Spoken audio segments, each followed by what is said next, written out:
Hello, viewers. Welcome to Divine Revelation.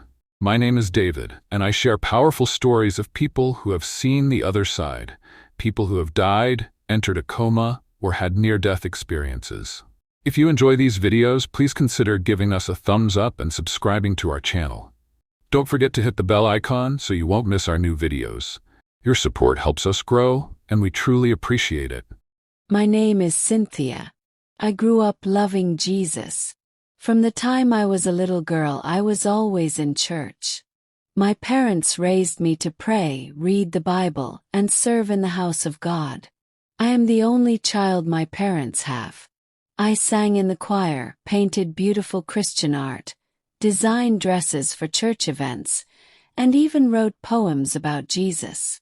I always wanted my life to bring people closer to God, based on how I was raised. But as I got older, things changed. I started thinking more about money and success. At first, I told myself that is okay to be comfortable.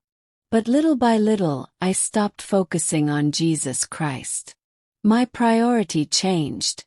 I began charging high prices for my Christian paintings. I only sang at events that paid well. My fashion designs were no longer about modesty and holiness but about fame, trend, and recognition. I still went to church, but the posture of my heart had changed. One evening, I was rushing down the stairs at my apartment. My foot slipped. Before I could grab the railing, I felt myself falling. Suddenly, everything went dark as I hit my head on the floor. I saw myself floating. I saw my body lying at the bottom of the stairs, lifeless. People in the house screamed as they rushed towards me, but I could not hear them clearly. I wanted to tell them I was still here, but they couldn't see me. That's when I felt it. A strong force, invisible but powerful, grabbed me. It pulled me away from the scene at a terrifying speed. Darkness swallowed me.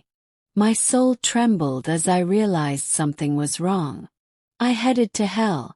I saw souls in torments, pains, and unending regrets. Then, the giant screen played before me as I saw an angel beside me, telling me to watch without words. Scene after scene, my life unfolded before my eyes, and I could do nothing but watch. I saw the days when my heart was pure, when I worshipped God with all I had. As a little girl, I danced before God with joy, my hands lifted high. I painted pictures of Jesus with bright colors, pouring my love into every stroke. I wrote poems about heaven and sang songs that made people weep in God's presence. My dreams were once filled with light, with purpose. But then something changed. The images shifted, and I saw the moment my heart began to grow cold. Everything is visible in that realm. It wasn't sudden. It was slow, like a creeping shadow. First, it was just small compromises. I told myself it wasn't a big deal. I started choosing churches not by their hunger for God, but by how much they could pay me. When a small church invited me, I made excuses. Maybe next time, I would say. But when a big church with a grand stage and a large audience called, I cleared my schedule immediately. Craving after fame. I saw myself standing in front of a mirror before one of my performances, adjusting my clothes, making sure I looked perfect. Not for God. Not to reflect His glory anymore. But for attention. For approval. I wanted to be admired, to be talked about, to be seen as someone most attracting. The screen showed moments I had forgotten. Times when I had the chance to pray for someone but ignored them because I was too busy. Times when people poured out their hearts to me, looking for guidance, but I only half listened because I was more concerned about my next performance. Times when God whispered for me to spend time with Him, but I was already derailed. Brethren, I assure you that money and fame can be deceptive. I saw when my fashion designs, once made to glorify God, became more about trends. I designed clothes to fit into the world, not to stand apart from it.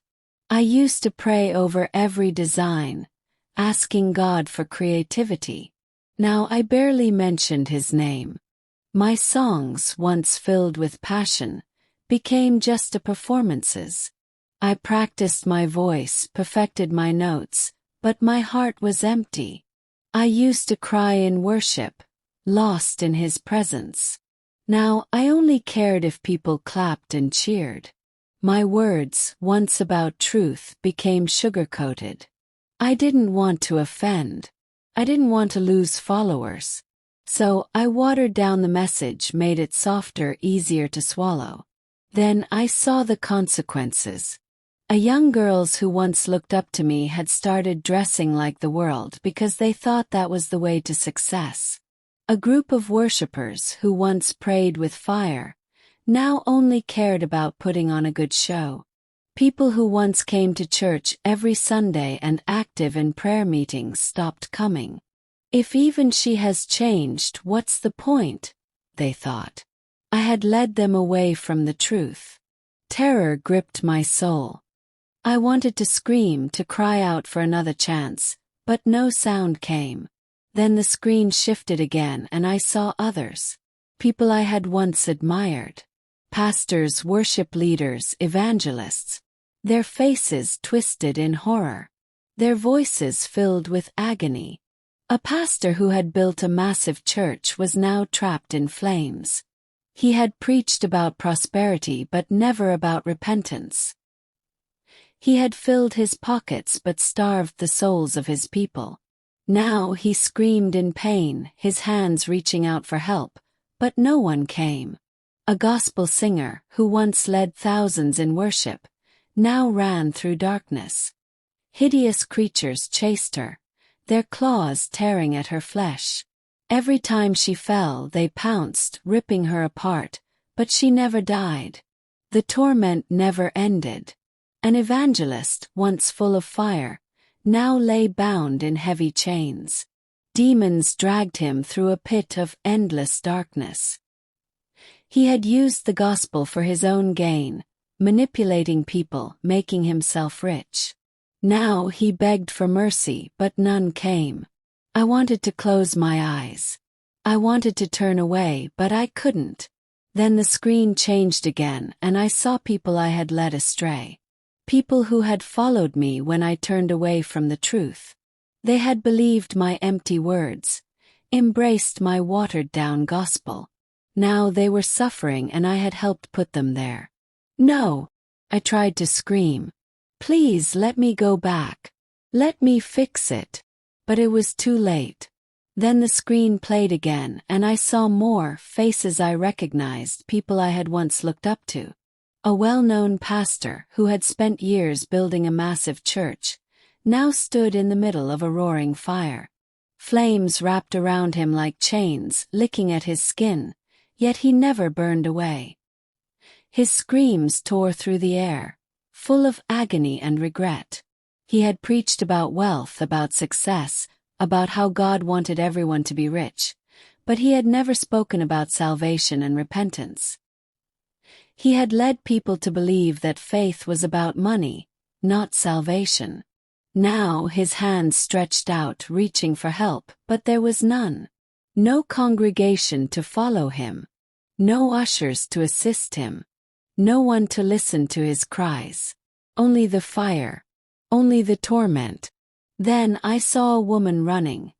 Her voice once powerful, leading thousands in worship. A famous gospel singer. She had sung about Jesus, but behind closed doors, she had lived for herself. Now she was being chased through an endless darkness. Shadows moved around her, closing in. Creatures with twisted, gnarled hands clawed at her flesh, dragging her down. She fell screaming. They pounced, tearing her apart. But she never died. No matter how much they ripped at her, she remained. And when they stepped back, her body became whole again, only for the torture to begin once more. Her cries were desperate, but no one came to save her. I turned and saw another man, a fiery evangelist in life, one who had once preached with passion. But he had used the gospel for himself, twisting the word to suit his desires. He had told people what they wanted to hear, not what they needed. He had taken their money, built his empire, and lived in luxury. Now he was bound in heavy chains, dragged by creatures with burning eyes. They pulled him through a pit of darkness, their laughter echoing as he struggled. He begged for mercy, his voice raw with terror.